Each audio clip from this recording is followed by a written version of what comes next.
We are the Anime Reviewers. I am Zach. To my left is Apollo. To my right, Matthew. And today we are reviewing 91 Days, Episode 2. So, first impressions? Well, this was definitely a fun ride with a big twist at the end. And hey, there's opening credits this time. My first impression is really simple. Awesome. Yeah.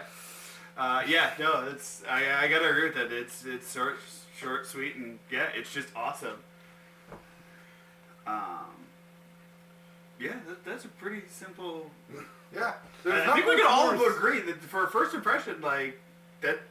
And for both of us, this was really a first impression. Yeah. Neither of us have seen any of this before, just half an hour before filming. Yeah, pretty much.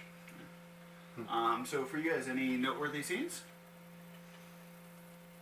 Well, starting off, you've got the initial alcohol running, which ends in one of the characters' deaths. Not one of the main characters, but one of the family. Yeah, side character Tronco, I believe was his name. Yeah, I think so. And that leads to further events through the episode, but that's important to establish early, that happened. A survivor of the family watched his friend die and saw who did it. Or at least saw the knife. He saw the weapon. Saw the knife of the person. Yeah, he didn't have a clear look at who killed Tronco, but he clearly saw the weapon. It was a very distinctive blade with a very unique handguard or grip. Yep. Well, for me, I had two very distinct parts that were noteworthy. To me, was the when Bruno and his friend, the guy who actually makes the whiskey or whatever it is, the alcohol. It starts with a C. Corteo. Corteo, yeah. Yeah, when Bruno and Corteo are at the wedding, this redheaded dude, that guy, I can't remember his name. He's part of the Galassia family. Don't remember his first name off the top of my head. But he's acting very rude towards. There's. Ronaldo Glacia. Ronaldo Glacio is acting very rude towards the the guy who was in the scene. Bono. He was acting very rude towards him, and Bruno eventually cuts him with a comment of saying like, "It's strange to see an ass in lion skin," which just makes that guy mad, and they have that big fight, and it's just so awesome how he does not, like, it's just showing like how he does not care at all. He is in a situation where his words could get him in a lot of trouble. And not just that, but the Ronaldo was getting married. That was his wedding day in the Mafia. And so the other Mafia people were keeping their tongues tied and not saying big up. And then this person who's not even introduced to the family yet says that to him. Yeah. So Ronaldo takes swings and MC just dodges them effortlessly. And then the other memorable scene for me was at the end of the episode where he basically double crosses the guy. Oh, goddamn.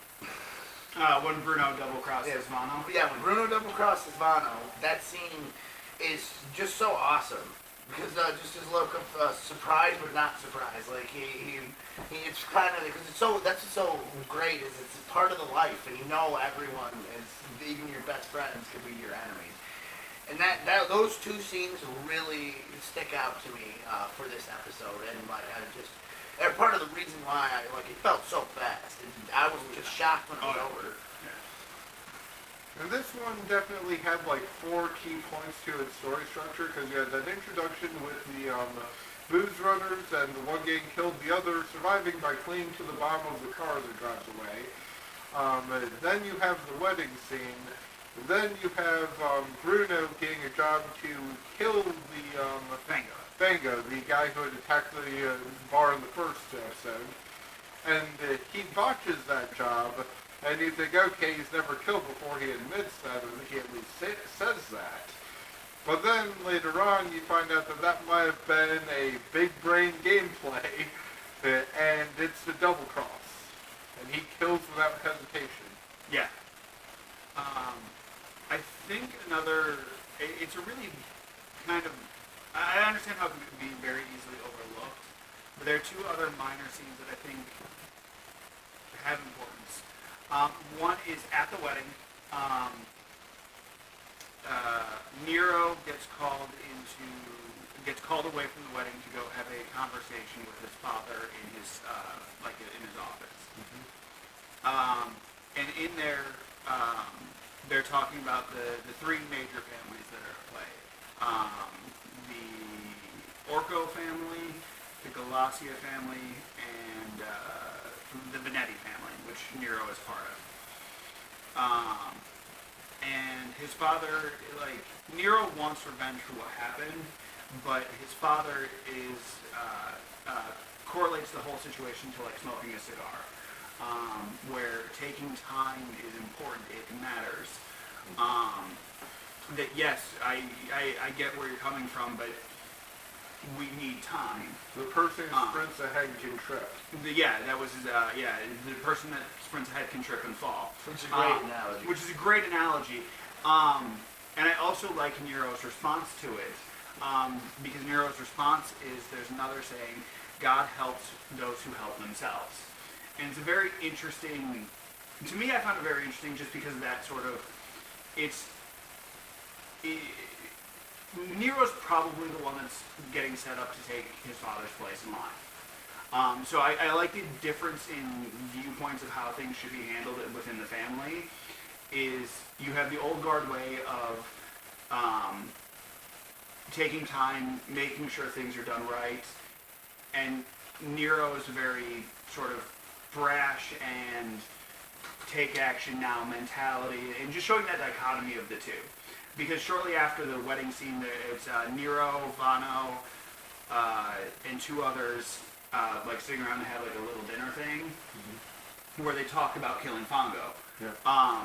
And Nero admits that his father's like, nope, no killing Fongo. Galassias want the Venettis and the Orcos to play nice. So we gotta play nice. And Vano gets uppity about this, and Nero goes, okay, we'll kill him then. So I found that slightly interesting in its own way. Yeah. It's not a super, major scene, but I just do like that sort of dichotomy of the two. Also, worth to point out, or at least to reiterate, Bruno is what the main character's alias is. Yes. So as we mentioned, that is the main character who watched his family killed by the Venettis, by Vincent Venetti the father, Nero Venetti, and we find out, actually that's another thing.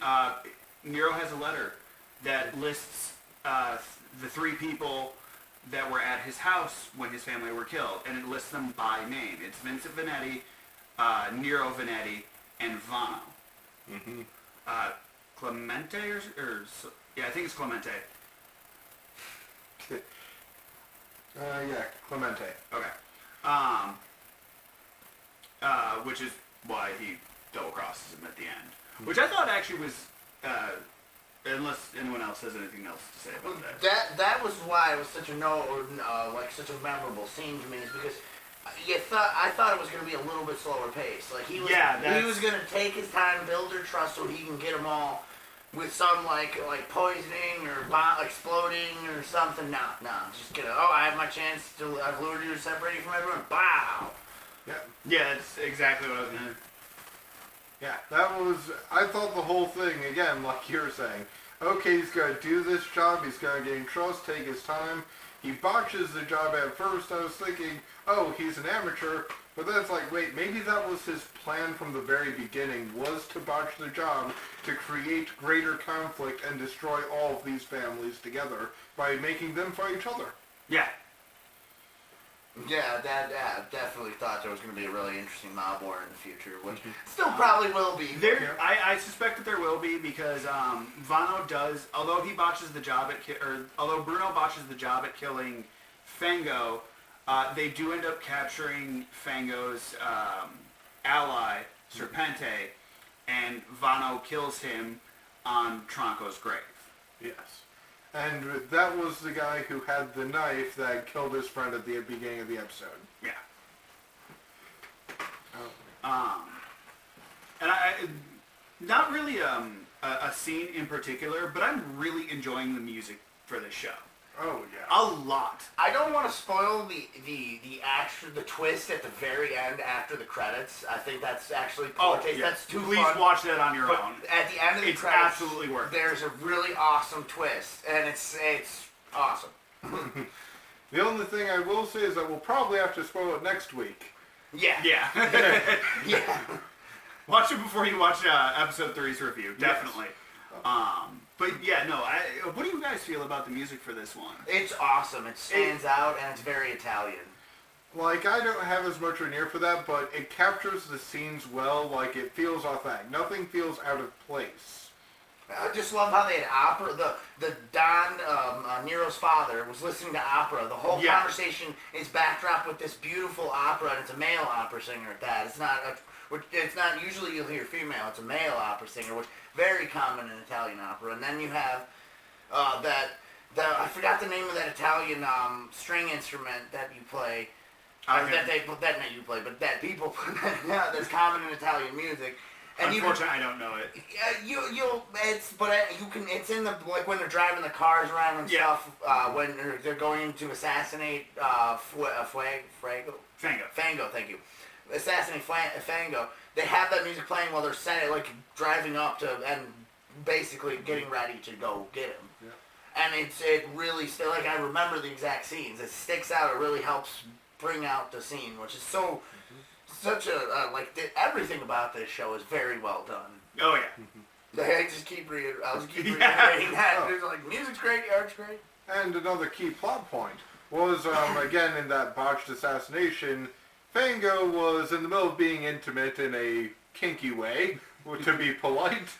He notices the reflection of Bruno as with a weapon drawn and is able to dodge. The woman overhears, Bruno lets the guy go, or the guy gets away. His buddy comes in who is helping him, and they mention the family name in front of the woman that they let live. Well, one thing about that, though, is from Vano's perspective, he wouldn't have been able to see the woman. Mm-hmm. So it's Bruno who lets her live. Vano has no idea. That's true. Because she's Vano's standing on one side of a bed, and she's on the ground, trying to borderline hide under it. It looks like there was a shootout over her. There was a shootout over her. She's taking cover. And she got shot in the arm. And she did get shot. Yeah. That scene where he's sticking a gun under her arm it's disturbing to lesser people. Or to people who don't have a strong stomach. Well, I also think it shows off Thank you. Fango's insanity. Oh yeah, a lot more, because you even see his insanity in the first episode. This one is just he's gonna be the insane. He's gonna be. I get the feeling he's gonna be a wild card. Yeah, where it's unclear what's gonna go on with him. Yeah. And he's such I want he's someone I want to nitpick to pieces, but he's just such a fun and interesting character. That I don't find myself really demanding that because the show is so captivating. I'm not watching the show. I'm not going, oh, this is wrong, this is wrong, this is wrong. Just all these little things about oh, there's an anachronism. Anachronism. Oh, thank you. There's not that didn't the first episode. I did have that issue a little bit, even though the pacing and all that was great. I just had that problem. But this episode. The ride was so good, I didn't have time to really try and nitpick it. Yeah. But just where I wanted to reiterate with the point with the woman, Bruno absolutely knew she was there, and with his betrayal later on, you get the feeling that he was deliberately letting those words slip so that she could report who it was that attacked him. Because he's an unknown, and that's why he was sent in as the assassin. Yeah. But he mentioned the family name in front of her, which the other mafia person didn't see she was there. Yeah, I think I didn't even get that information. I thought she was up against the wall No, she's hiding like on the other side of the bed from Bono. I didn't even and realize Bruno that. expressly asks, because Bono wants to take Serpente.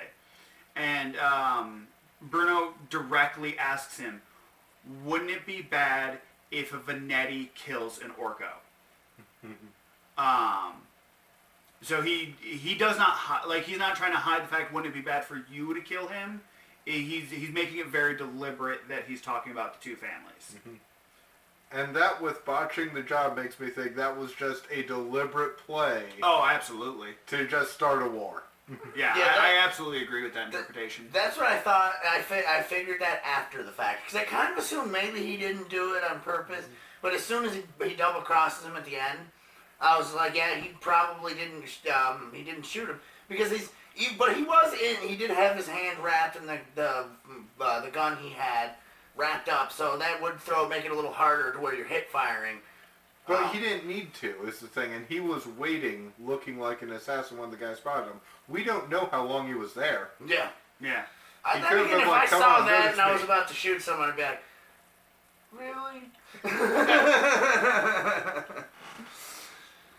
I also got the. I would honestly personally have to go rewatch and slow it down to be certain, but I think he fires the shot after Fango is moving out of the way.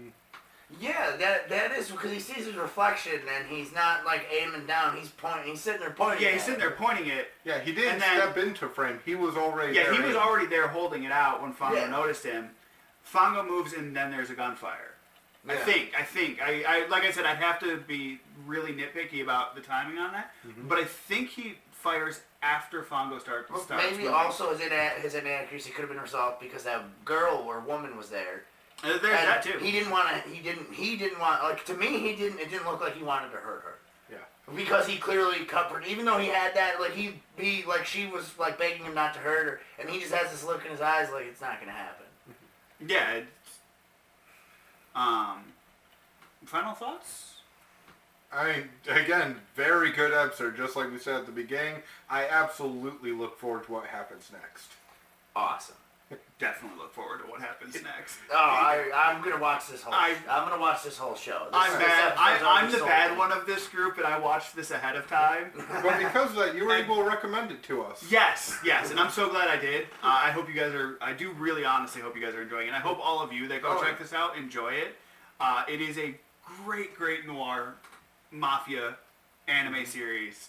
I would wonder how it would look in black and white. Like if you changed it to monochrome and just had grays, blacks, and whites. Even though the coloring, I and all love that the is coloring, though. gorgeous. I and love the and coloring.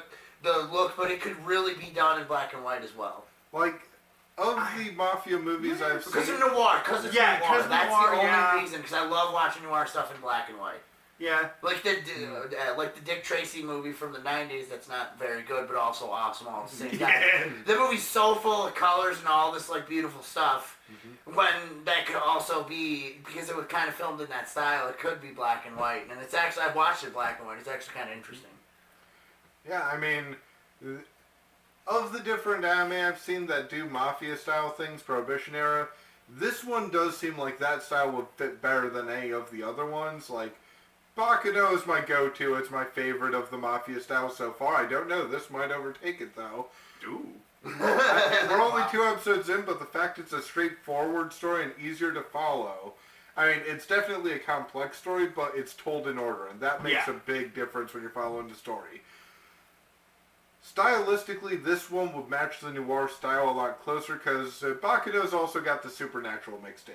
And the blood is a big factor, and the graphic nature of that show is part of its appeal and aesthetic. If you do black and white right, though, you can have very good graphic content, and it still looks very good. It Yeah. does, but it's actually drawn attention to in that anime, Oh yeah. where it's Yeah. like, because he deliberately has all his the crazy guy from that anime has all his men wear white suits so the blood splatter shows up more vibrantly red.